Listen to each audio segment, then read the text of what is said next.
রব্বুল আলামিন এই দুনিয়ার আরামায়েশ এটা তো কিছুই নয়, প্রকৃত আরামায়েশ তো হলো আখিরাতের আরামায়েশ।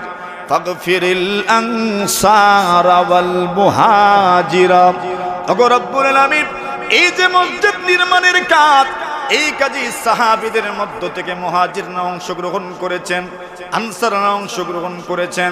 যারা মক্কাতুল মুকাররমা নিজের পৈতৃক ভিটে মাটি ত্যাগ করেছেন শুধুমাত্র দিনের জন্য, এবং যারা ওই সমস্ত সাহাবীদেরকে পুনর্বাসনের জন্য চেষ্টা করেছেন, নিজের ঘরবাড়ি পর্যন্ত দিয়েছেন। আনসার যাদেরকে বলা হয় আল্লাযীনা তাবাওয়াউদ দারা ওয়াল ঈমান, যারা ঈমানকে স্থান দিয়েছেন, যারা মুহাজিরদেরকে স্থান দিয়েছেন। আল্লাহর নবী বলেন, মহান আল্লাহ আমার আনসার এবং মুহাজির সাহাবীদের জীবনের সমূহ গুনাহ মাফ করে দেন। রাসূল দোয়া করেছেন, ফারহাবিল আনসার ওয়াল মুহাজিরা, এদের উপর রহম করেন, এদের উপর দয়া করেন। ফাগফিরিল আনসার ওয়াল মুহাজিরা, আল্লাহ এদেরকে মাফ করে দেন। কোন হাদিসের মধ্যে পাওয়া যায় আল্লাহ রাসূল বলছেন, আল্লাহুম্মা লা আজরা ইল্লা আজরুল আখিরাহ ফারহামিল আনসার ওয়াল মুহাজিরা। আল্লাহুম্মা লা খায়রা ইল্লা খায়রুল আখিরাহ ফারহামিল আনসার ওয়াল মুহাজিরা। হাদাল হিমালু লা হিমালু খায়বারা হাদা আবারু রাব্বানা ওয়া আতহার। নবীজি বলেন, আল্লাহ এই যে বুঝে মসজিদ নির্মাণের জন্য কেউ তো বা ইট বহন করে নিয়ে আসছে, কেউ তো বা পাথর বহন করে নিয়ে আসছে, কেউ তো বা খেজুর গাছের পাতাগুলো বহন করে নিয়ে আসছে। ওগো রব্বুল আলামিন, এই যে বুঝা, ওই বুঝাটা আসলে খয়বরের বুঝা নয়। এই বুঝা এত পবিত্র, এত পবিত্র, এবং এই বুঝা এত পুণ্যের বুঝা। হে আমাদের রব, মেহেরবানি করে আপনি আমাদের পুণ্য নষ্ট করে দিয়েন না। এই পবিত্র বোঝা এবং পুণ্য বোঝা বহন করার কারণে আখিরাতের মধ্যে আমাদের জন্য জান্নাতের দরজাগুলো উন্মুক্ত করে দিয়েন। সুবহানাল্লাহ। তাহলে মসজিদ ভিত্তিক সমাজ ব্যবস্থার এটা হইল দুইটা ধাপ। প্রথম ধাপেই ছিল কুবা মসজিদ নির্মাণ, আর দ্বিতীয় ধাপেই হইল মসজিদে নববী নির্মাণ। মসজিদে নববী যখন রাসূল সাল্লাল্লাহু আলাইহি ওয়াসাল্লাম নির্মাণ করলেন, একদিকে খেজুর পাতার ছাদ। আল্লাহ রাসূল সাল্লাল্লাহু আলাইহি ওয়াসাল্লামের সাহাবায়ে কেরাম বলেন, ইয়া রাসূলুল্লাহ, আমরা আর কতদিন এমন খেজুর পাতার ছাদের নিচে থাকবো? একটা বিল্ডিং তো বানানোর দরকার। আল্লাহ রাসূল সেই দিন বলেছিলেন, আমার ভাই মুসা কালিমুল্লাহ উনি যেইভাবে বিল্ডিং চান নাই, বরং তাঁবুর নিচে থাকাকে পছন্দ করতেন, আমি মুহাম্মদও আমার ভাই মুসার মতো তাঁবুর নিচে থাকাটাকেই পছন্দ করে নিলাম। নবী আকরাম সাল্লাল্লাহু আলাইহি ওয়াসাল্লামের সাহাবায়ে কেরাম ওনারা মদিনা আসলেন। এখন মদিনা আসার পরে নবী আকরাম সাল্লাল্লাহু আলাইহি ওয়াসাল্লাম প্রথম যে উদ্যোগ নিয়েছেন, সেই উদ্যোগটা ছিল মসজিদ ভিত্তিক সমাজ ব্যবস্থা প্রবর্তনের উদ্যোগ। এখন মসজিদ নির্মাণ করলেন, মসজিদেই অনেকেই থাকতেন।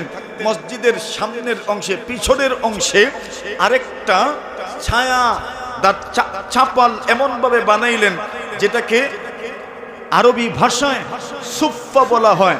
সুফফা বলতে এমন ত্রিপালের মতো, এমন চবুতরার মতো, যেটা মানুষকে ছায়া দেয়। আল্লাহ রাসূল সাল্লাল্লাহু আলাইহি ওয়াসাল্লাম অনেক সাহাবায়ে কেরাম যাদের ঘরবাড়ি ছিল না, যাদের কোথাও থাকার ব্যবস্থা হইতো না, আল্লাহ রাসূল সাল্লাল্লাহু আলাইহি ওয়াসাল্লাম এদের থাকার ব্যবস্থার জন্য এই চাবুত্রা বানিয়েছিলেন, যেটা ছায়া দিত। এটা ছিল মসজিদে নববীর পিছনের অংশে, মসজিদে নববীর বাহিরে, যেখানে কখনো কখনো ৩০০ মতো সাহাবায়ে কেরাম অবস্থান করতেন। কতজন? ৩০০ মতো সাহাবায়ে কেরাম অবস্থান করতেন, যাদের আর কোনো ব্যবস্থা ছিল না। সংখ্যা কমতো বাড়তো। রাসূল আকরাম সাল্লাল্লাহু আলাইহি ওয়াসাল্লাম যায়েনব বিনতে জাহাশের ওলিমা করেছিলেন ওই জায়গাতে। যায়েনব বিনতে জাহাশের বিয়ের পরে রাসূল যে ওলিমা করেছিলেন, এই ওলিমায় কতজন লোক অংশগ্রহণ করেছিলেন? সাহাবায়ে কেরাম বলেন, কানু জুহা ৩০০ আল্লাহর রাসূলের সাহাবায়ে কেরাম বলেন ওই ওলিমাতে যারা অংশগ্রহণ করেছিলেন এদের সংখ্যা ছিল প্রায় 300-র মতো। কতশো? 300। ওই 300 জন মানুষ ওই চাবুতরা সুপ্পা যেটাকে বলা হয়, ওই সুপ্পার মধ্যে বসে, সুপ্পার নিচে বসে যেই জায়গাতে সাহাবায়ে কেরাম থাকতেন বসতেন ওই জায়গাতে বসে খাবার খেয়েছেন। তাহলে বোঝা গেল সুপ্পা যেটাকে বলা হয় ওই জায়গাটা মোটামুটি ওই যুগেও 300 মানুষের ধারণ ক্ষমতা সম্পন্ন ছিল। কত? 300 মানুষের ধারণ ক্ষমতা সম্পন্ন। এই সুফায় মুহাজিররাও অবস্থান করতেন। যেই সমস্ত সাহাবায়ে কেরাম হিজরত করে মক্কা থেকে মদিনা এসেছেন ওনারাও অবস্থান করতেন। কখনো কখনো এই স্থানটাকে সুফাতুল মুহাজিরিন বলা হতো, মুহাজিরদের সুফা বলা হতো। রাসূল আকরাম সাল্লাল্লাহু আলাইহি ওয়াসাল্লাম সাহাবায়ে কেরামদেরকে বলতেন এদের খাবারের দরকার, এদেরকে খাবারের জন্য নিয়ে যাও। বেশিরভাগ সময় 70-এর কাছাকাছি লোকজন, 100 জনের কাছাকাছি লোকজন এই জায়গাতে অবস্থান করতেন। 70-এর নিচে খুব কম আসতো, মোটামুটি 70 জনের মতো এখানে থাকতেন। হিলিয়াতুল আউলিয়ার মধ্যে আবু নুআইম রাহিমাহুল্লাহু তাআলা প্রায় 100 জন আসহাবে সুফফা, সুফফাওয়ালাদের নাম উল্লেখ করেছেন। বিখ্যাত সাহাবী হাদিস বর্ণনাকারী আবু হুরায়রা রাদিয়াল্লাহু তাআলা আনহু এই সুফফার গুরুত্বপূর্ণ সদস্য এবং দায়িত্বশীল ছিলেন। সুবহানাল্লাহ বলে। সুফফার দায়িত্বশীলদের মধ্যে একজনের নাম তো শিখলেন, কি নাম? আবু হুরায়রা। সদস্যও ছিলেন, গুরুত্বপূর্ণ দায়িত্বশীল ছিলেন। নবী আকরাম সাল্লাল্লাহু আলাইহি ওয়াসাল্লাম এখানে যারা অবস্থান করতেন দূর দূর থেকে মুসাফিররা আসতেন। এমনকি শুধু মুসাফিররা না, আর মক্কার লোকজন না, মুহাজিররাই নয়, কখনো কখনো তো এমন হইতো মদিনার আনসার সাহাবায়ে কেরামও ওনারা আল্লাহর জমিনে আল্লাহর দ্বীনের জন্য আত্মত্যাগ, আত্মবিসর্জন এবং দুনিয়া বিসর্জন দেওয়ার জন্য সবকিছু ছেড়ে ওই সুফফাতে চলে আসতেন।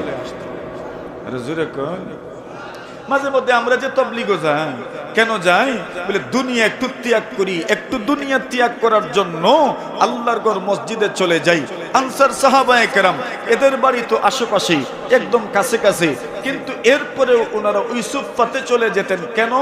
দুনিয়া বিমুখতা অর্জন করার জন্য, দুনিয়া বিসর্জন দেওয়ার মন মানসিকতা অর্জন করার জন্য, দুনিয়াকে ত্যাগ করার অনুশীলন এবং চর্চা করার জন্য ওনারা সুফফায় চলে যেতেন। তন্মধ্যে হানজালা রাদিয়াল্লাহু তাআলার নাম তো আপনারা শুনেছেন, যাকে গাসিলুল মালাইকা বলা হয়। আল্লাহর ফেরেশতারা যাকে নিজে গোসল দিয়েছেন, ওই হানজালা রাদিয়াল্লাহু তাআলা উনিও মাঝে মধ্যে ঘরবাড়ি ছেড়ে সুফফাতে চলে আসতেন। আল্লাহর রাসূল সাল্লাল্লাহু আলাইহি ওয়াসাল্লামের সাহাবী কাব ইবনে মালিক রাদিয়াল্লাহু তাআলা উনিও মাঝে মধ্যে সুফফায় চলে আসতেন। কেন? দুনিয়া বিমুখতার অনুশীলনের জন্য সুফফায় চলে আসতেন। এই সুফফা ছিল নবী আকরাম সাল্লাল্লাহু আলাইহি ওয়াসাল্লামের সাহাবায়ে কেরামের থাকার জায়গা, পড়ার জায়গা, মাদ্রাসা। সুবহানাল্লাহ। এটা কি ছিল? জোরে কই। মাদ্রাসা। এখন মসজিদ ভিত্তিক সমাজ ব্যবস্থা বর্তমান দুনিয়াতেই না, মাদ্রাসা শিক্ষার ইতিহাস যদি আপনি তালাশ করেন তো দেখবেন বেশিরভাগ মাদ্রাসা প্রতিষ্ঠা লাভ করেছে মসজিদ থেকে। কোন জায়গা থেকে?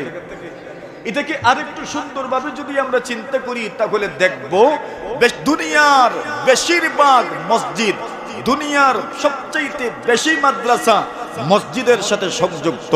কেন? আপনার আমার অনেকের মসজিদে, বেশিরভাগ মানুষের গ্রামের মসজিদে মক্তব ব্যবস্থা আছে না নাই? এখানে মক্তব পড়ানো হয়। এটাই তো শিক্ষা কেন্দ্র, এটাই তো পাঠশালা, এটাই তো শিক্ষাঘাট, এটাই তো বিদ্যালয়, এটাই তো মাদ্রাসা। সুতরাং আপনার আমার মসজিদের সাথে যেমন মক্তব আছে, দুনিয়ার প্রায় মসজিদের সাথে মক্তব শিক্ষা যুক্ত আছে। সুতরাং এই কথা যদি বলা যায় তো অত্যুক্তি হবে না, এই দুনিয়ার এক একটা মসজিদ যেন এক একটা পাঠশালা, মাদ্রাসা, শিক্ষা ব্যবস্থা। ঠিক কিনা? মেরা মুহতারাম হাজিরিনে কেরাম, আল্লাহর রাসূল মসজিদ ভিত্তিক সমাজ ব্যবস্থা প্রবর্তন করেছেন মদিনায় এসে, আর এই মসজিদ ভিত্তিক সমাজ ব্যবস্থার সাথে যুক্ত করেছেন মাদ্রাসা। এখন রাসূলের যুগের মাদ্রাসা কি? বলে রাসূলের যুগের মাদ্রাসা হইল মাদ্রাসাতুস সুফফা। কি মাদ্রাসা? সুফফা মাদ্রাসা। এই সুফফা মাদ্রাসার ছাত্রকে, এই সুফফা মাদ্রাসার ছাত্র হইলেন আবু হুরায়রা রাদিয়াল্লাহু তাআলা আনহু, বিখ্যাত সাহাবী, যিনি সবচেয়ে সবচাইতে বেশি হাদিস বর্ণনা করেছেন, সবচাইতে বেশি হাদিস যিনি বর্ণনা করেছেন ওনার নাম কি? আবু হুরায়রা। কোন মাদ্রাসায় পড়েছেন? হুজুরে কোন সুফা মাদ্রাসায়। লজিং থাকছেন না বোর্ডিং থাকছেন? লজিং এ থাকছেন না বোর্ডিং এ থাকছেন? বোর্ডিং এ থাকছেন। বোর্ডিং এ থেকে লেখাপড়া করেছেন, এজন্যই আবু হুরায়রা বলেন বোর্ডিং এ থাকার কারণে সবচাইতে বেশি হাদিস আমি বর্ণনা করেছি। সুবহানাল্লাহ। আল্লাহ রাসূল সাল্লাল্লাহু আলাইহি ওয়াসাল্লামের সাহাবায়ে কেরাম আবু হুরায়রা রাদিয়াল্লাহু তাআলা আনহুর অতিরিক্ত এবং বেশি হাদিস বর্ণনাকে কেন্দ্র করে আবু হুরায়রা রাদিয়াল্লাহু তাআলা আনহুর কিছুটা সমালোচনা করলেন। আবু হুরায়রা এত হাদিস কেমনে বর্ণনা করে? আমরা যেখানে হাদিস বর্ণনা করতে ভয় পাই, আর আবু হুরায়রা দেধারসে ফটফট হাদিস বর্ণনা করে, এটা কেমনে? আবু হুরায়রা এত হাদিস বর্ণনা করে যে আকসারা আবু হুরায়রা আল হাদিস, আবু হুরায়রা এত হাদিস বর্ণনা করে। এখন প্রশ্ন যখন এসেই গেছে, জবাব তো দেওয়া লাগবে। প্রশ্ন তো এসে গেছে, জবাব তো দিতে হবে। এত হাদিস আবু হুরায়রা কেমনে বর্ণনা করে? আবু হুরায়রা জবাব দিলেন, এত হাদিস আমি কেমনে বর্ণনা করি? আমি তো বোর্ডিং এ থাকি। কই থাকো? লজিং না বোর্ডিং? বোর্ডিং এ থাকি। বলি বোর্ডিং এ কেমনে?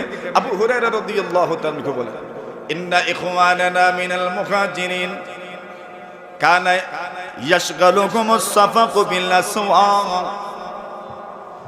আবু হুরায়রা বলেন, আমাদের মুহাজির ভাইরা যারা ছিলেন, ব্যবসা বাণিজ্যের জন্য তারা বাজারে চলে যেতেন, এবং আমাদের আনসার ভাইরা যারা ছিলেন, ওয়া ইন্না ইখওয়ানানা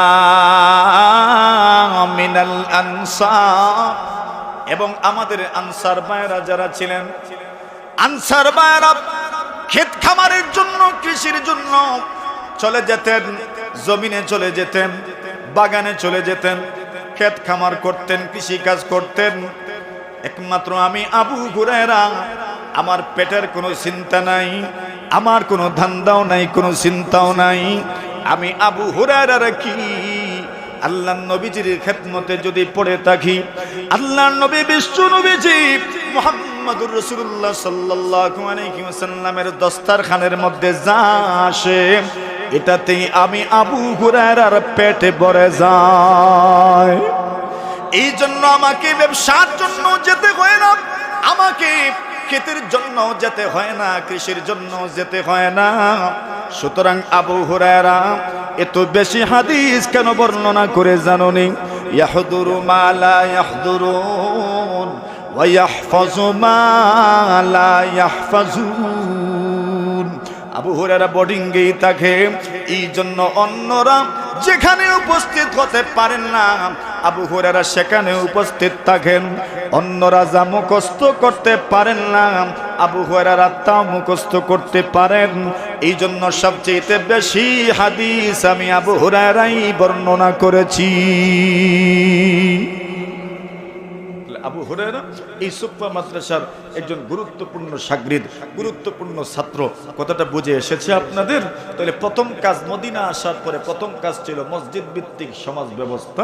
এখানেই বিচার হইতো, এখান থেকেই যুদ্ধগুলো পরিচালনা করা হইতো, এখান থেকেই বাহিনী প্রেরণ করা হইতো, এখানেই সালিশ হইতো, এখানেই বিচার হইতো, এখানেই ছিল বাইতুল মাল, এটাই ছিল স্বরাষ্ট্রমন্ত্রীর সচিবালয়, এটাই ছিল আপনার পররাষ্ট্রমন্ত্রীর সচিবালয়, এটাই ছিল প্রধানমন্ত্রীর কার্যালয়, এটাই প্রেসিডেন্টের কার্যালয়, এটাই প্রধান বিচারপতির কার্যালয়, এটাই গণপূর্ত মন্ত্রীর কার্যালয়, এটাই সমাজ কল্যাণ মন্ত্রীর কার্যালয়, এটাই ছিল মেয়রের কার্যালয়, এটাই ছিল নগর পিতার কার্যালয়। মানে আল্লাহ রসুলের মসজিদই ছিল সবকিছু। মসজিদ ভিত্তিক সমাজ ব্যবস্থা, এটা ছিল প্রথম টার্গেট। মদিনা আসার পরে প্রধান টার্গেট ছিল মসজিদ ভিত্তিক সমাজ ব্যবস্থা। 2 নম্বর টার্গেট ছিল আনসার এবং মুহাজিরদের মধ্যে ভ্রাতৃত্বের বন্ধন সৃষ্টি করা, ভ্রাতৃত্বের বন্ধন তৈরি করা। আনসার এবং মুহাজিরদের মধ্যে ভ্রাতৃত্বের বন্ধন তৈরি করেছেন। হঠাৎ করে যখন কোনো এলাকা থেকে অনেকগুলো লোক কোনো এক জায়গায় নতুন করে এসে যান, তখন এদের পুনর্বাসনের দরকার আছে না নাই? জোরে কই না আপনারা? এই দুনিয়াতে বিভিন্ন সরকার উদ্যোগ গ্রহণ করে এবং এটা একজন নাগরিকের নাগরিক অধিকারও বটে। কোনো মানুষ ভূমিহীন থাকবে না, কোনো মানুষ বস্তুবিটাহীন থাকবে না, বস্তুচ্যুত কেউ হবে না, বস্তুহীন থাকবে না, ভূমিহীন থাকবে না। ভূমি যদি দেশে থাকে, দেশের এত খাস জায়গা, এত ডিজির খতিয়ানের জায়গা, এরপরেও একটা নাগরিক ভূমিহীন থাকবে, এটা রাষ্ট্রের চরম পর্যায়ের ব্যর্থতা ছাড়া আর কিছু না। সুতরাং রাষ্ট্রে যদি জমি থাকে, জায়গা থাকে, তাহলে ওই জায়গা জমির মাধ্যমে একজন ভূমিহীন মানুষকে ভূমি দিয়ে পুনর্বাসন করা, এটা একজন রাষ্ট্রের নাগরিকের নাগরিক অধিকার। দেখি যাত অধিকার, নাগরিক কারু করুণা নয়, করুণা নয়, এটা কারু অনুদান নয়, কারু দান নয়, কারু করুণা নয়, বরং এটা একজন নাগরিকের নাগরিক অধিকার। তাকে ভূমিহীন থেকে তাকে উত্তীর্ণ করা হোক, উন্নতি করা হোক, তাকে ভূমির মালিক বানিয়ে দেওয়া হোক। এখন সরকার এই ব্যবস্থা করবেন। নবীজি সাল্লাল্লাহু আলাইহি ওয়াসাল্লাম মদিনা আসলেন, এই জায়গার মালিক তো আর রাসূল না, আউস গোত্রের কিছু মানুষ, খাজরাজ গোত্রের কিছু মানুষ, এরাই তো মদিনায় বসবাস করেন। তো এই মানুষগুলো এরা কিভাবে মুহাজিরদেরকে বরণ করে নিল? আল্লাহর রাসূল সাল্লাল্লাহু আলাইহি ওয়াসাল্লাম ভ্রাতৃত্বের বন্ধন তৈরি করলেন। আল মুআখাতুল ইসলামিয়া, আরবিতে বলা হয় ইসলামী ভ্রাতৃত্ব, আল্লাহর রাসূল সাহাবীদের মধ্যে তৈরি করলেন।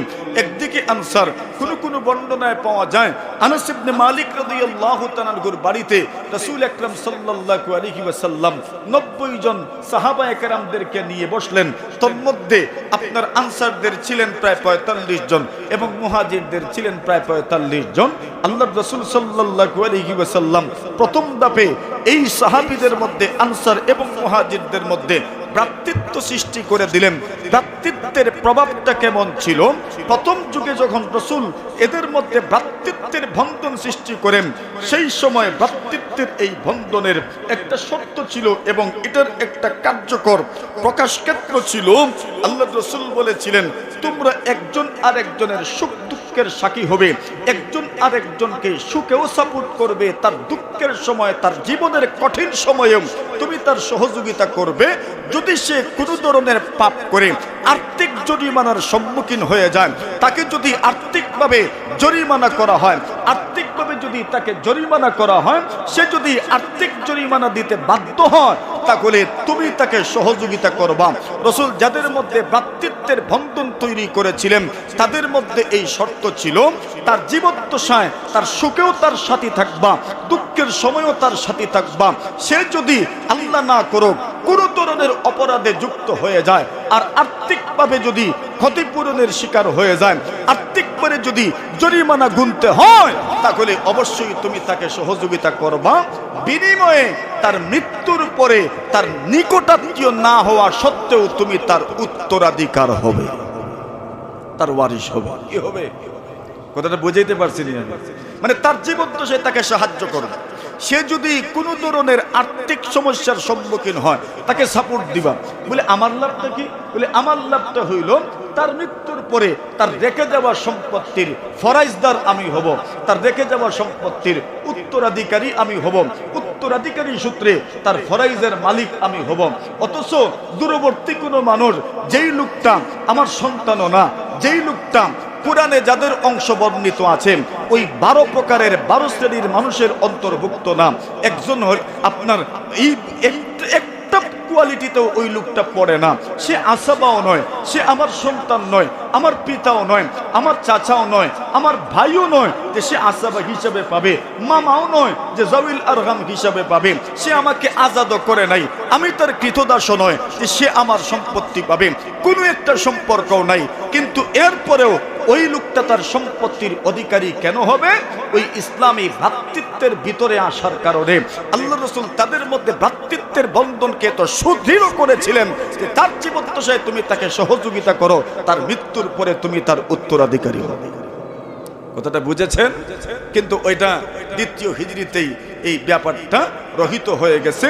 কোরআনে মাজিদের আয়াতুল মিরাজ যখন নাজিল হইল, ও উলুল আরহামি বা'দুহুম আউলা মিন বা'দ, এই আয়াত নাজিল হওয়ার কারণে এই মুআলাত, এই মুআখাতে ইসলামিয়া, ভ্রাতৃত্বের বন্ধনের এই শর্তটা রহিত হয়ে গেল। এখন বলছেন বন্ধুত্ব থাকুক, বন্ধু থাকো, একজন আরেকজনের জীবনে কাজে আসবা, একজন আরেকজনকে সহযোগিতা করবা। তবে আগে যে বলা হয়েছিল তার মৃত্যুর পরে উত্তরাধিকারী হইবা, ওই শর্তটা এখন রহিত হয়ে গেছে। আর কেউ উত্তরাধিকারী হতে পারবেন না। এখন ইসলাম বলছে উত্তরাধিকারী কারা হবে, তাদের নাম কোরআন কিতাবের মধ্যে সুন্দরভাবে ইন্ডেক্স আকারে, সূচি আকারে কোরআন সুন্নাহর মধ্যে বর্ণিত আছে না? না আপনারা তো মুফতি সাহেবদের কাছে ফরাইজের লাগি ওই তো বেশি যায়।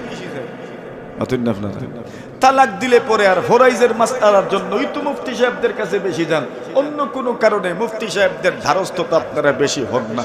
তাহলে দেখা গেল এটা ইসলামী ভ্রাতৃত্বের বন্ধনের একটা ধাপ ছিল। আল্লাহর রাসূল মদিনায় হিজরত করার পরে মদনী জিন্দেগিতে ইসলামী ভ্রাতৃত্বের এই সুদৃঢ় বন্ধন আল্লাহর রাসূল প্রতিষ্ঠা করেছিলেন। এর প্রভাবটা কেমন ছিল? আল্লাহর রাসূল সাল্লাল্লাহু আলাইহি ওয়াসাল্লামের সাহাবায়ে কেরাম বলেন, আব্দুর রহমান ইবনে আওফ বলেন, আমার যার সাথে ভ্রাতৃত্বের বন্ধন ছিল ওই লোকটা একদিন আমাকে বললেন, ভাই আপনি তো আপনার ভিটে মাটি ছেড়ে এসেছেন, আপনার স্ত্রী সন্তান সব ছেড়ে এসেছেন, এখন বিয়ের তো দরকার। বলে হ্যাঁ বিয়ের তো দরকার। বলে আমার দুইজন স্ত্রী আছেন, একজনকে তালাক দিয়ে দেই, আপনি ওনাকে বিয়ে করে নিয়ে। সুবহানাল্লাহ, কালকে কইবেন আরো জোরে বলে। আমার দুইজন স্ত্রী আছেন, উনি বলছেন দেখেন এই দুইজন স্ত্রীর মধ্যে যারে আপনার বেশি পছন্দ হয়, সুবহানাল্লাহ বলেন, যারে আপনার বেশি পছন্দ হয় তাকে আমি তালাক দিয়ে দিব, আপনি তাকে বিয়ে করে নিয়েন, আপনি সংসার পাঠান।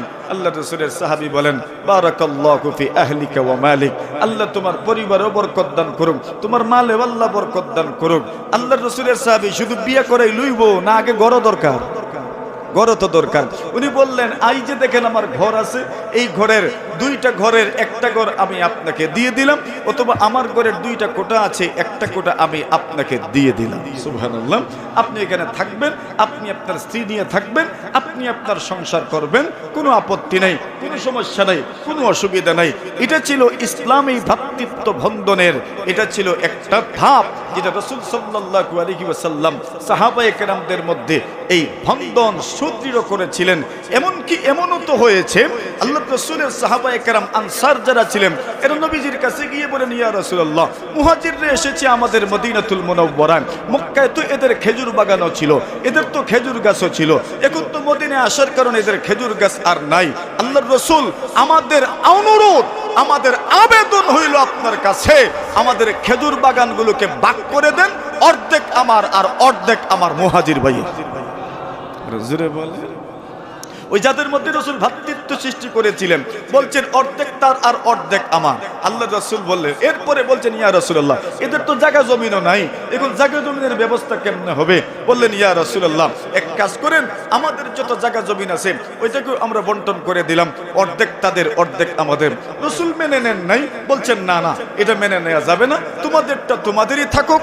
এখন আনসাররা বললেন, তো এক কাজ করেন ইয়া রাসূলুল্লাহ, এদেরকে বলেন এরা যেন আমাদের খেজুর বাগানে কাজ করে, বিনিময়ে আমরা তাদেরকে ফল দিব। এরা যদি এমনিতে নিতে লজ্জা করে তো এদেরকে একটা কাজ দেওয়া দরকার, এরা কাজ করুক, আমরাও কাজ করব, এরাও কাজ করবে, আর কাজের বিনিময়ে আমরা তাদেরকে আমাদের খেজুর গাছ থেকে খেজুর দিব। এটা ছিল ইসলামী ভ্রাতৃত্ব বন্ধন। হুজুর এসে গেছেন। ৩ নম্বর ছিল রাসূল আকরাম সাল্লাল্লাহু আলাইহি ওয়াসাল্লাম ৩ নম্বর যে উদ্যোগটা নিয়েছিলেন মাদানী জিন্দেগিতে, মহানবী হযরত মুহাম্মদুর রাসূলুল্লাহ সাল্লাল্লাহু আলাইহি ওয়াসাল্লাম ৩ নম্বর কাজটা করেছিলেন। বিভিন্ন গোত্রের সাথে আল্লাহর রাসূল চুক্তি করেছিলেন, বিভিন্ন গোত্রের সাথে চুক্তি ছিল ইহুদিদের সাথে, বনু নজিরের সাথে, বনু কুরাইজার সাথে, বনু কাইনুকার সাথে। ওই চুক্তিটাকেই শেষে বলা হয়েছে মিসাকুল মদিনা, সহিফাতুল মদিনা, মদিনা সনদ বলা হয়েছে। ৪র্থ নম্বর, রাসূল সাল্লাল্লাহু আলাইহি ওয়াসাল্লাম বহির্বিশ্বে চিঠি প্রেরণ করেছেন, দুনিয়ার বড় বড় রাজা বাদশাদের কাছে চিঠি লিখেছেন, রোমের সম্রাট কায়সারের কাছে চিঠি লিখেছেন, পারস্য সম্রাট কিসরার কাছে চিঠি লিখেছেন। নবী আকরাম সাল্লাল্লাহু আলাইহি ওয়াসাল্লাম আপনার ইথিওপিয়ার বাদশা, হাবশার বাদশা নাজ্জাশীর কাছে চিঠি লিখেছেন, আলেকজান্দ্রিয়া ইস্কান্দারিয়ার বাদশা মুকাউকিসের কাছে রাসূল চিঠি লিখেছেন। এইভাবে দুনিয়ার বড় বড় রাজা বাদশাদের কাছে রাসূল চিঠি লিখেছেন, আর চিঠির মাধ্যমে নতুন মদিনা রাষ্ট্রের জানান দিয়েছিলেন। সুবহানাল্লাহ। পঞ্চম নম্বর, নবী আকরাম সাল্লাল্লাহু আলাইহি ওয়াসাল্লাম সকলকে নিয়ে একটা আদর্শ রাষ্ট্র ব্যবস্থা প্রতিষ্ঠা করার জন্য একটা মশওয়ারা কমিটি গঠন করেছিলেন। ষষ্ঠ নম্বর হচ্ছে আল্লাহর রাসূল জানবাজ এবং আদর্শ একদল সেনাবাহিনী গঠন করেছিলেন। সুবহানাল্লাহ। যদিও যথারীতি এদেরকে বেতন দেওয়া হইতো না, মক্কাতুল মুকাররমা বিজয় পর্যন্ত এই সেনাবাহিনীর সংখ্যা ছিল 10,000। কত ছিল? 10,000। রাসূলের মাদানী জিন্দেগির এই কয়েকটা ধাপ ছিল। মাদানী জিন্দেগির 10 বছরকে আমরা 3 ভাগে ভাগ করতে পারি। হিজরতের প্রথম দিন থেকে শুরু করে 6ষ্ঠ হিজরির যুলকাদা মাস পর্যন্ত। দ্বিতীয় ধাপ হইল 6ষ্ঠ হিজরির যুলকাদা মাস থেকে মক্কা বিজয় অর্থাৎ 8ম হিজরির রমজান মাস পর্যন্ত 2 বছরের সময়কাল। আর তৃতীয় ধাপ হইল রমজান মক্কা বিজয় 8ম হিজরির রমজান মাস থেকে আল্লাহর রাসূলের ইন্তেকাল 11 নম্বর হিজরির 3 নম্বর মাসের 12 তারিখ পর্যন্ত। এটা হইল রাসূলের মাদানী জিন্দেগির তৃতীয় ধাপ। وأشهد أن سيدنا وسندنا وحبيبنا ومولانا محمدا عبده ورسوله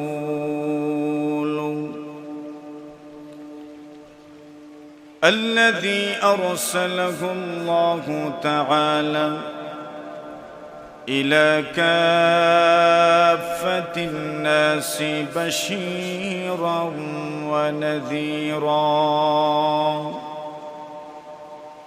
وداعيا إلى الله بإذنه وسراجا منيرا. أما بعد فأعوذ بالله من الشيطان الرجيم. بسم الله الرحمن الرحيم. ربنا وابعث فيهم رسولا منهم يتلو عليهم آياتك ويعلمهم الكتاب والحكمة ويزكيهم إنك أنت العزيز الحكيم.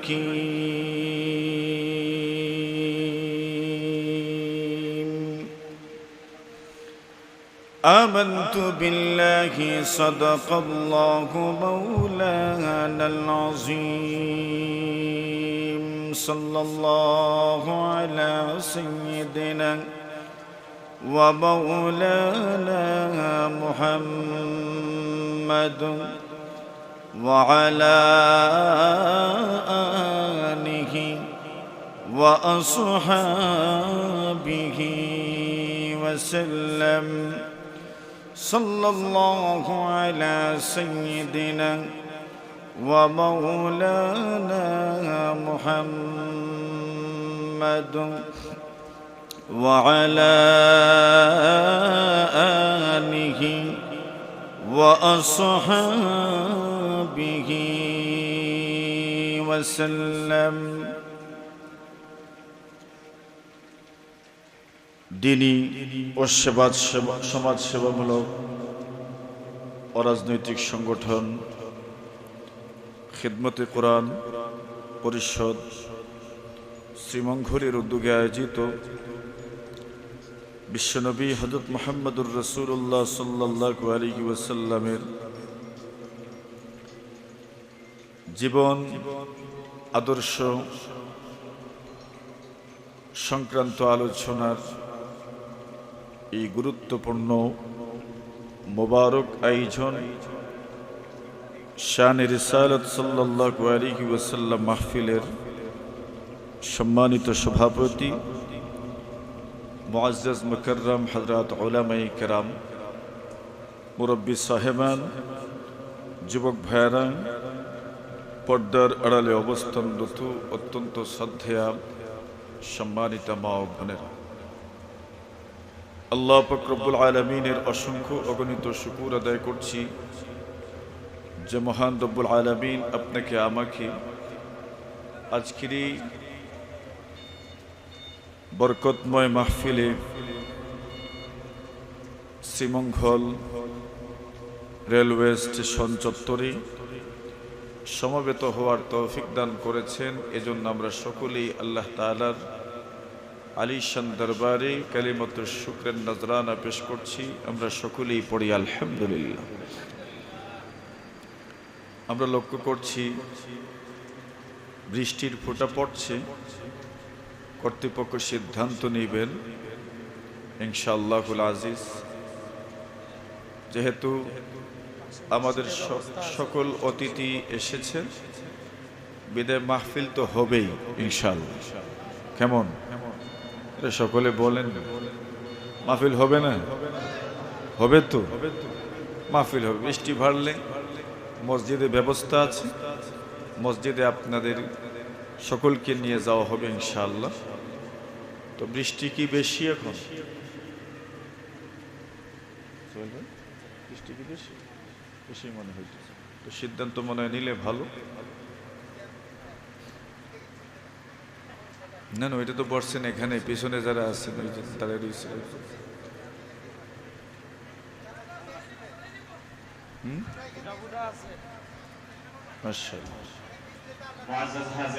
আমরা আপাতত এখানেই মাহফিল চলবে।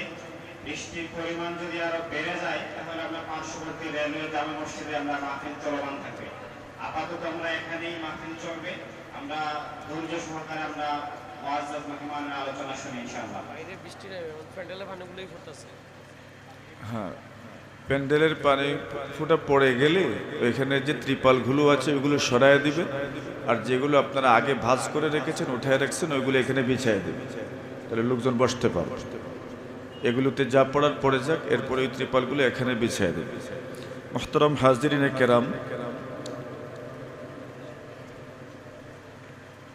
শানে রিসালাত সাল্লাল্লাহু আলাইহি ওয়াসাল্লাম এই বরকতময় মাহফিলে কর্তৃপক্ষ আমার আলোচ্য বিষয় ধার্য করেছেন রাসূল আকরাম সাল্লাল্লাহু আলাইহি ওয়াসাল্লামের মাদানী জিন্দেগি।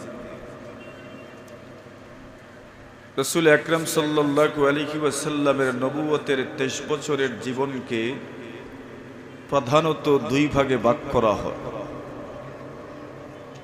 13 বছরের জীবনকালকে বলা হয় মক্কি জিন্দেগি। আল্লাহ রাসূল সাল্লাল্লাহু আলাইহি ওয়াসাল্লাম মোট বেঁচে ছিলেন 63 বছর। কত বছর? 63 বছর। এই 63 বছরের 40 বছরে রাসূল নবী হলেন। বাআসাহুল্লাহু আলা রাসি 40। আল্লাহ তাআলা রাসূল আকরাম সাল্লাল্লাহু আলাইহি ওয়াসাল্লামকে 40 বছরে নবুয়ত প্রদান করলেন। ফাআকামা বিমক্কাতা 10 সিনিন। মক্কাতুল মুকাররমায় 13 বছর অবস্থান করলেন, মদিনাতুল মুনাওয়ারায় 10 বছর অবস্থান করলেন। 40 বছর জিন্দেগিতে রসুল হলেন আর 10 বছর মদিনায়। এর আগে 13 বছর মক্কায়। নবুয়তি জিন্দেগি 23 বছর। 23 বছরের 13 বছর মক্কি জিন্দেগি আর 10 বছর হইল মদানী জিন্দেগি। মাদানী জিন্দেগি মানে মদিনাতুল মুনাওয়ারার জিন্দেগি। রাসূল আকরাম সাল্লাল্লাহু আলাইহি ওয়াসাল্লাম মক্কা জিন্দেগিতে কি করলেন, মাদানী জিন্দেগিতে কি করলেন?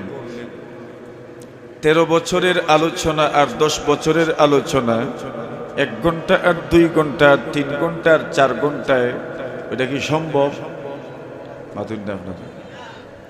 13 বছরের আলোচনা মক্কি জিন্দেগি মানে রাসূলের 13 বছর জীবনের আলোচনা। মাদানী জিন্দেগি মানে নবীজি সাল্লাল্লাহু আলাইহি ওয়াসাল্লামের 10 বছর জীবনের আলোচনা। আমরার জীবনের একদিনের ঘটনা কইতে গেলেই তো একদিন সময় যায়। 1 ঘন্টা সময় তো একদিনের ঘটনা বলতেই লাগে। আর সেখানে 13 বছরের মক্কি জিন্দেগি আর 10 বছরের মাদানী জিন্দেগি। এজন্য আলোচনা আপনাদেরকে বোঝানোর স্বার্থে রাসূল আকরাম সাল্লাল্লাহু আলাইহি ওয়াসাল্লামের মাদানী জিন্দেগির গুরুত্বপূর্ণ কয়েকটা ব্যাপার সেপার আপনাদের সামনে প্রথমে আলোচনা হবে। আল্লাহ রসুল সাল্লাল্লাহু আলাইহি ওয়াসাল্লাম হিজরত করে মদিনাতুল মুনাওয়ারা যে আসলেন, হিজরতের কারণ কি ছিল? হিজরত কেন করলেন? হিজরতের পরে রসুল সাল্লাল্লাহু আলাইহি ওয়াসাল্লাম মাদানী জিন্দেগিতে কোন কোন পদক্ষেপ গ্রহণ করলেন? একটা ইসলামী সমাজ ব্যবস্থা গঠন করার জন্য, নতুন সমাজ ব্যবস্থা প্রবর্তনের জন্য, নতুন সমাজ ব্যবস্থা প্রতিষ্ঠা করার জন্য, নতুন রাষ্ট্র প্রতিষ্ঠা করার জন্য রসুলের ভূমিকা কি ছিল? এই ভূমিকাগুলো মুঠা দাগে আমরা আলোচনা করব। এর ভিতরে সামান্য কিছু আলোচনা করব ইনশাআল্লাহ। আল্লাহ রসুল সাল্লাল্লাহু আলাইহি ওয়াসাল্লাম মক্কায় থাকতেই ইসলামের দাওয়াত, এই দাওয়াতের মূল উদ্দেশ্য ছিল ব্যক্তি গঠন, সামাজিক গঠন এবং অস্তিত্বের জানান দেয়া। এই তিন বিষয়কে নিয়ে রাসূল সাল্লাল্লাহু আলাইহি ওয়াসাল্লাম তার মক্কি জিন্দেগীর সমস্ত কর্মতৎপরতা আঞ্জাম দিয়েছেন। এক নম্বর হলো ব্যক্তি গঠন, দ্বিতীয় হলো সামাজিক গঠন, তৃতীয় হলো অস্তিত্বের জানান দেয়া। যে নতুন দিন, নতুন ধর্ম এই দুনিয়াতে মুহাম্মদুর রাসূল সাল্লাল্লাহু আলাইহি ওয়াসাল্লামের মাধ্যমে প্রতিষ্ঠা লাভ করেছে। এই দিন ও ধর্ম কেউ ইচ্ছা করলেই ফু দিয়ে উড়িয়ে দিতে পারবে না, এটার জানান দিয়ে রেখেছেন মক্কি জিন্দেগিতে।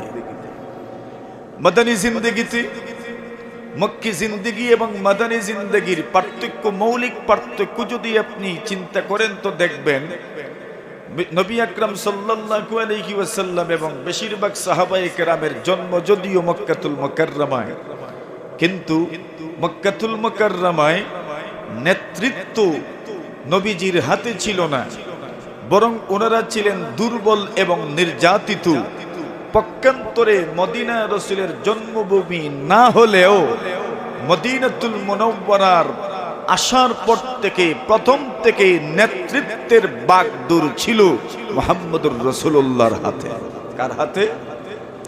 এজন্য মুহাম্মদুর রাসূল সাল্লাল্লাহু আলাইহি ওয়াসাল্লাম মদিনা আসার পরে যদিও মদিনা রসুলের জন্মস্থান নয়, এবং বড় বড় সাহাবায়ে কেরাম আবু বকর, ওমর, ওসমান ইবনে আফফান, আলী, মুর্তদা, ওনাদের মতো বড় বড় সাহাবীদের জন্মস্থান যদিও মদিনাতুল মুনাওয়ারা নয়, কিন্তু যেহেতু ওনাদের মদিনাতে আসা হয়েছে অত্যন্ত গুরুত্বপূর্ণ কিছু বিষয়কে সামনে রেখে, বিশেষ করে আউস এবং খাজরাজ গোত্র যারা মদিনায় বসবাস করত, এই দুই গোত্রের মধ্যে দীর্ঘদিন থেকে চলমান অন্তর্দ্বন্দ্ব, দীর্ঘদিন থেকে চলমান এই যুদ্ধ, দীর্ঘদিন থেকে চলমান অস্থিরতা দূর করার জন্য মূলত তারাই মুহাম্মদুর রাসূলকে দাওয়াত করে মদিনায় নিয়ে এসেছে।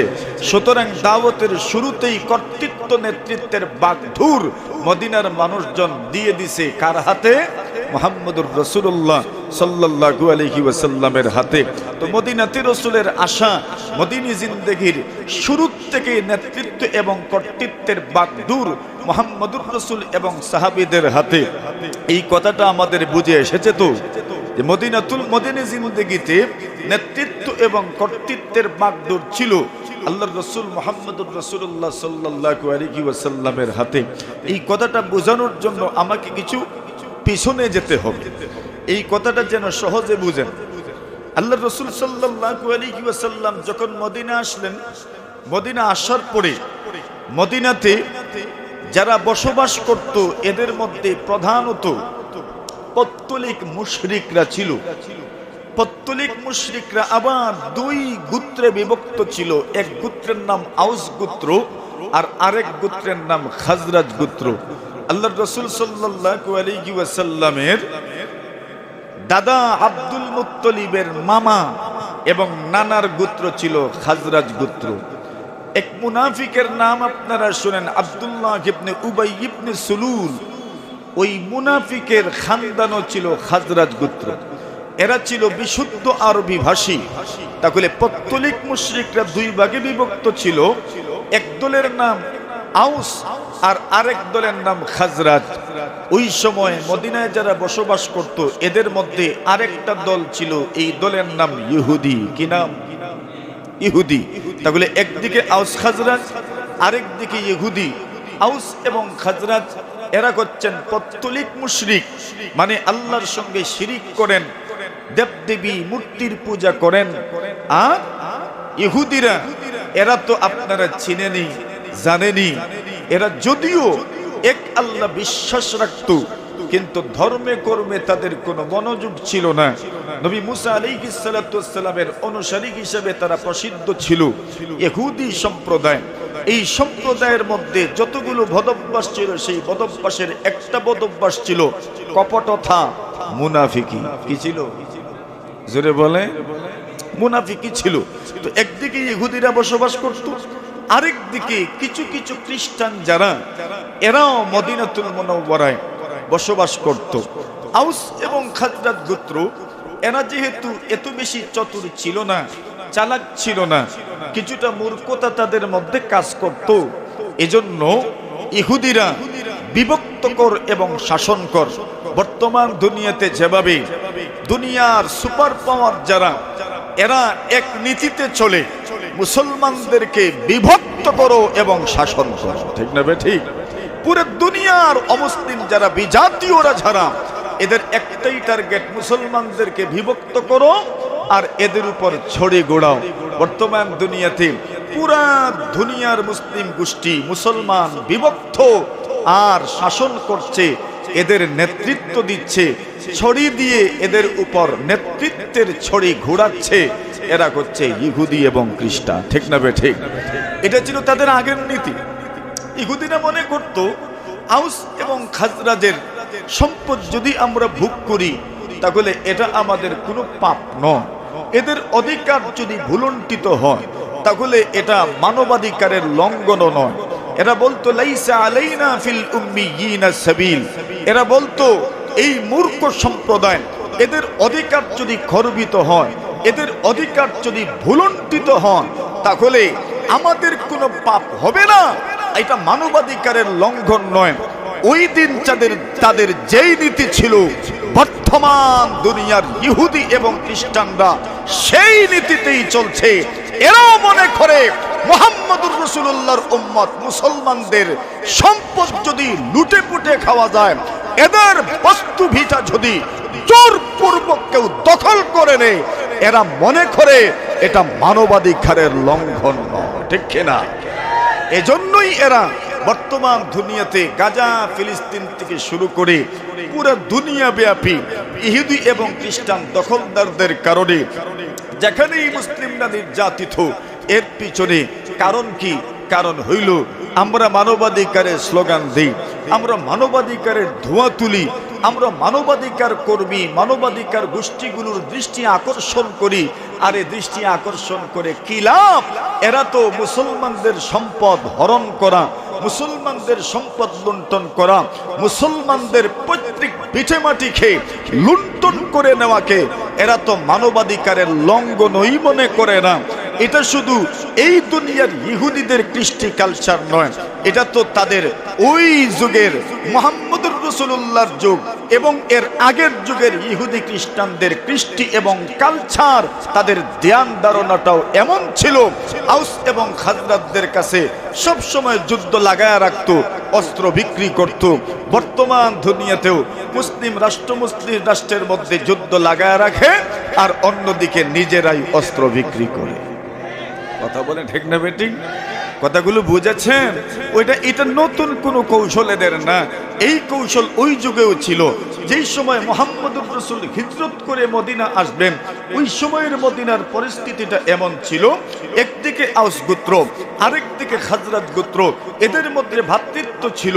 এদের মধ্যে ভ্রাতৃত্ব থাকার পরেও ইহুদিরা এদের মধ্যে সব সময় যুদ্ধ লাগায়া রাখতো আর নিজেরাই অস্ত্র দিত, নিজেরাই শাসন করত, নিজেরাই বিচার করত। বর্তমান দুনিয়ার সামাজিক মূলল যারা, এরাও তো এরকমই করে। ঠিক না বেঠিক? দুইজনের মধ্যে ঝগড়া লাগায়, আবার নিজেরাই বিচার করে, আবার নিজেরাই শাসন করে। এরকমই তো চলতে আছে। একজনকে বলে মামলা ঠুকে দে, আর আরেকজনকে বলে আচ্ছা দাঁড়া আমি দেখতেছি। কথা বলেন ঠিক না বেঠিক? এটা ছিল সেই সময়ের মদিনার বিবদমান পরিস্থিতি। তাহলে আউস এবং খাজরাজ এরা ছিলেন পত্তলিক মুশরিক, ওইদিকে ইহুদিরা, এরা তো কপটতায় চ্যাম্পিয়ন ছিল। এরা ছিল একদম বিস্ফোরার মতো, সর্বতভাবে তারা চেষ্টা করেছে মদিনার নিয়ন্ত্রণ যেন তাদের হাতে থাকে।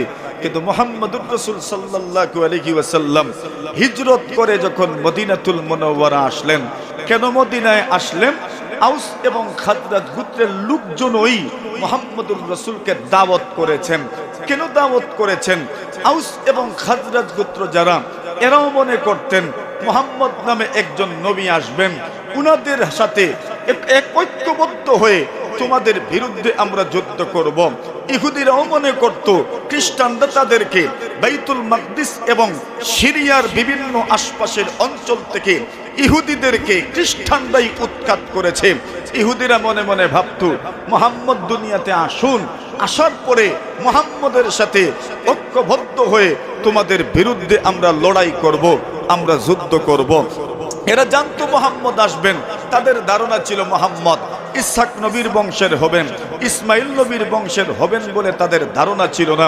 ওই তারা বলতো মুহাম্মদ আসলে পরে ওনাদের সাথে আমরা ঐক্যবদ্ধ হয়ে তোমাদের বিরুদ্ধে লড়াই করব আর বিজয় ছিনিয়ে আনব। আউস খাজরাজ গোত্র এরাও নবীজিকে দাওয়াত দিয়ে আসলেন।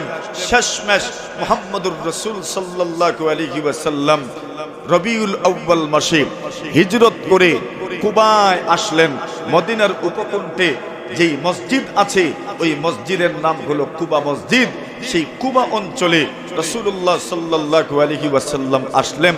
আসার পরে আল্লাহর রাসূল সবার আগেই চিন্তা করলেন নতুন রাষ্ট্রের ভিত্তি স্থাপন করবেন, নতুন সমাজ ব্যবস্থা প্রবর্তন করবেন।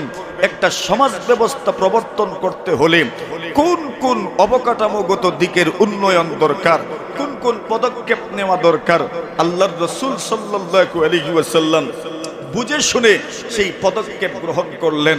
আপনি রাসূলের মাদানী জিন্দেগির সেই তৎপরতাকে যদি খুব সংক্ষিপ্তভাবে মোটা দাগে বড় বড় হেডলাইনে যদি আমাদের সামনে উপস্থাপন কেউ করতে চায়, তবে 6টা শিরোনামে উপস্থাপন করতে পারেন।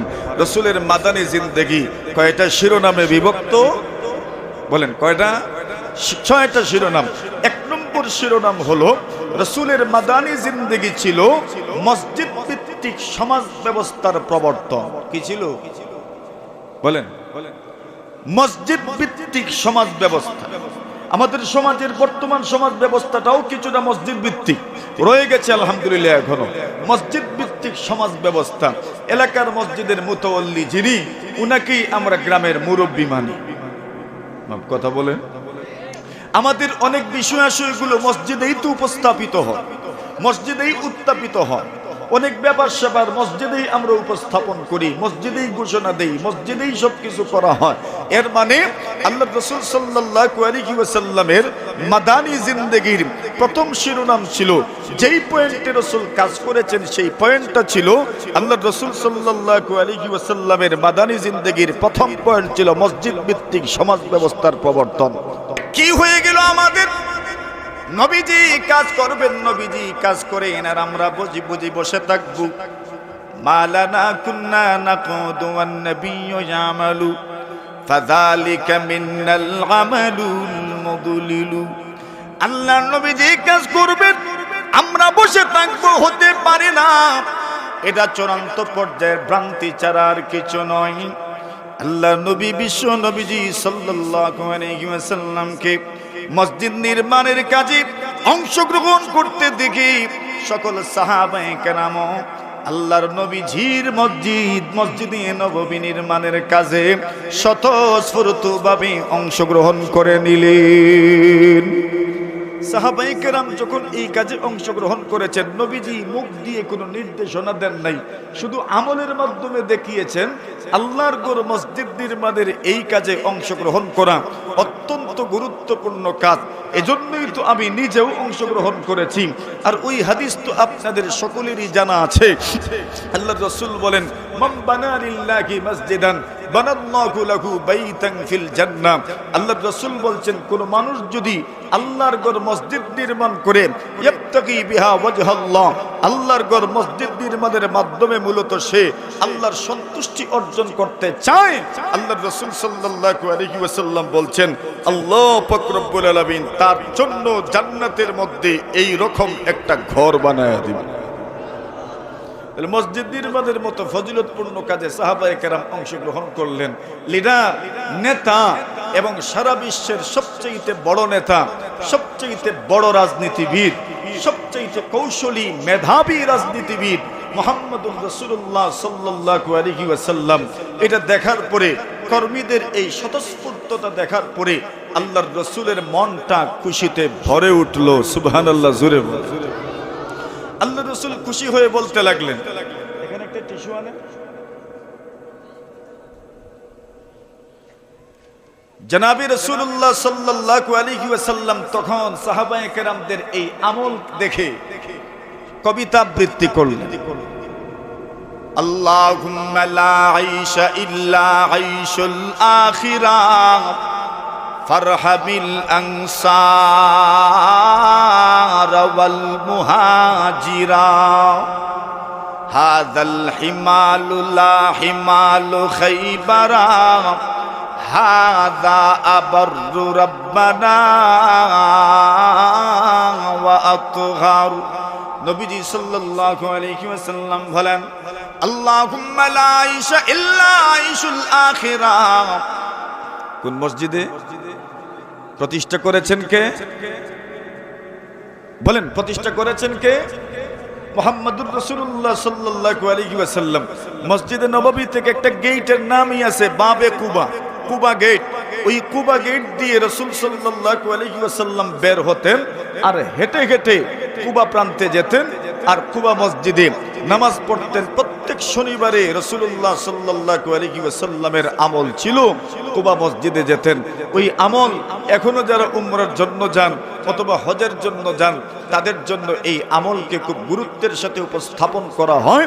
আল্লাহ রাসূল বলেছেন কেউ যদি কুবা মসজিদে অত্যন্ত ধ্যানমগ্ন হয়ে 2 রাকাত নামাজ আদায় করেন, আল্লাহ রাসূল বলছেন আল্লাহ পাক তার আমল নামায় এক মকবুল উমরার সওয়াব দান করেন। কুবা মসজিদ নির্মাণ করলেন। এটা সেই মসজিদ ভিত্তিক সমাজ ব্যবস্থা প্রবর্তনের প্রথম ধাপ। রাসূল আকরাম সাল্লাল্লাহু আলাইহি ওয়াসাল্লাম অতঃপর সামনের দিকে অগ্রসর হলেন। আস্তে আস্তে চলে আসলেন মসজিদে নববী যেখানে নির্মিত হয়েছে সেই স্থানে। মসজিদে নববী যেখানে নির্মিত হবে, আল্লাহ রাসূল সাল্লাল্লাহু আলাইহি ওয়াসাল্লাম যেই উটনির উপর আরোহিত ছিলেন ওই উটনিটা এক জায়গায় এসে দাঁড়িয়ে গেল, বসে গেল আর উঠে দাঁড়ালো না। আল্লাহ রাসূল সাহাবায়ে কেরামদেরকে বললেন আমার এই উটনি ফাইন্নাহা মা'মুরাতুম মিনাল্লাহ, আমার এই উটনি আল্লাহর পক্ষ থেকে আদিষ্ট, আল্লাহর পক্ষ থেকে আদেশপ্রাপ্ত। নিজের কথায় চলে না, নিজের জ্ঞান বুদ্ধিতে চলে না, নিজের ডিরেকশনে চলে না, আমারও ডিরেকশনে চলে না। আমার এই উটনির লাগাম মূলত আল্লাহর হাতে। কার হাতে? এখানেই বসছে। আবার একটু দাঁড়ালো, একটু সামনে গিয়ে আবার পিছনে ফিরে আসলো। পিছনে যখন ফিরে এসেছে রাসূল বুঝে নিয়েছেন এখানেই আমাকে নামতে হবে। এর আশেপাশের যে কোনো একজনের ঘর হবে আমার মেজবানির ঘর, এই ঘরেই আমি নামবো, এই ঘরেই আমি থাকবো।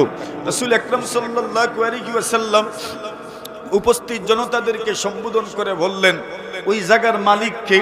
এই জায়গার মালিক ছিলেন 2 জন ইয়েতিম বালক, সাহাল এবং সুহাইল রাদিয়াল্লাহু তাআলা আনহুমা। সাহাল এবং সুহাইল ইবনে রাফি ইবনে আমর, রাফি ইবনে আমরের 2 ছেলে সাহাল এবং সুহাইল। এই দুজনের অভিভাবকদের কাছ থেকে রাসূলুল্লাহ সাল্লাল্লাহু আলাইহি ওয়াসাল্লাম ওই জায়গাটা কিনে নিলেন। কিনছেন যে 10 দিনার দিয়ে। আবু বকর সিদ্দিক রাদিয়াল্লাহু তাআলা মূল্য পরিশোধ করলেন আর রাসূলুল্লাহ সাল্লাল্লাহু আলাইহি ওয়াসাল্লাম এখানেই মসজিদে নববীর ভিত্তি স্থাপন করলেন। তাহলে মদিনায় আসার পরে প্রথম কাজ কি ছিল? জোরে কোন? প্রথম কাজ কি? মসজিদ ভিত্তিক সমাজ ব্যবস্থা। মানে মসজিদ দরকার। কেন? আধ্যাত্মিকতার কেন্দ্র যদি না হয়, তাহলে আধ্যাত্মিকতায় ভরপুর এবং আধ্যাত্মিকতায় আচ্ছাদিত একটা সমাজ ব্যবস্থা গঠন করা সম্ভব নয় যদি আধ্যাত্মিকতার কেন্দ্র না থাকে। আর আল্লাহর জমিনে আধ্যাত্মিকতার সবচেয়ে বড় কেন্দ্র হলো আল্লাহর ঘর মসজিদ, ঠিক কিনা?